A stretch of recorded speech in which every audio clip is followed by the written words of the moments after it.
A year ago, exactly a year ago this month, Yeah. um, Ramaphosa wanted me to send a letter to Elon asking for Elon to become more involved in South Africa Wow. and to give the ANC a bit of a thumbs up because the election was coming in May last year, you know. So you got So, word from Ramaphosa that he wanted you to interview. well, they sent me the letter. Wow.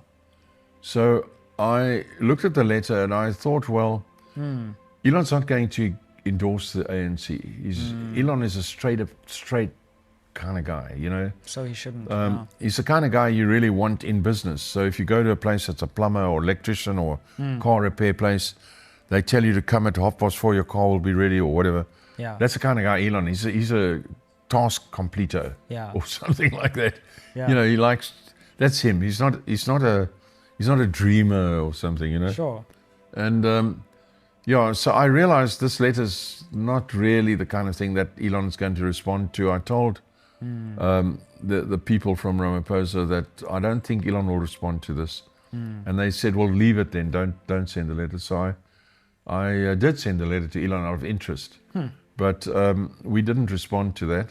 So the interest then was that they would like to involve Elon more in South Africa, which is good. Sure. And, you know, and then, as you say, what do I feel about it now or something? I think that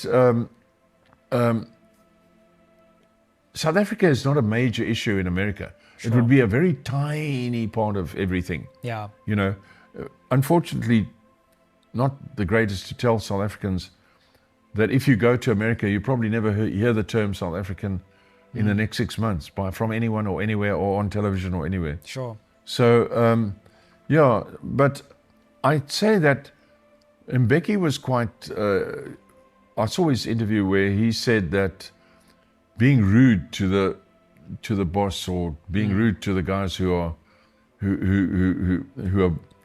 feeding you and all that kind of stuff is a bit stupid, you know. You don't want to do that, you know. I mean, people are in a position, it's like you in your job or where you are. Sure. You don't want to slur the management over a beer in the evening just because they didn't promote you particularly, you know. And so, yeah, I think America's got terrible tasks on its hands, and difficult tasks.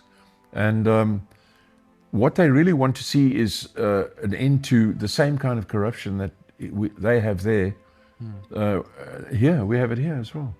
And we have terrible corruption where we don't know where R1 billion that went to Eskom, we don't know where it went. Nobody knows where it went. And, you know, and it's nice to see a certain number of people of all the races getting beautiful homes and driving the most expensive vehicles and all that sort of stuff.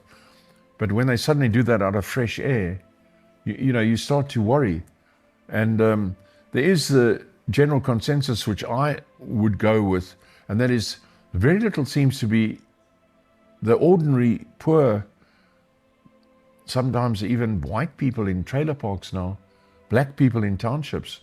They don't seem to get, nobody seems to really worry about them, if you know what I mean. It's more like the guys in suits who are more concerned about what they're getting or not getting, if you know what I mean.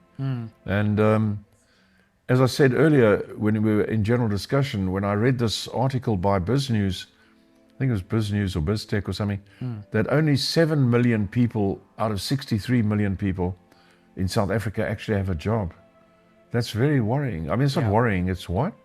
Yeah. You know? Yeah. You know? So, you know, that is an indication of things can only go worse.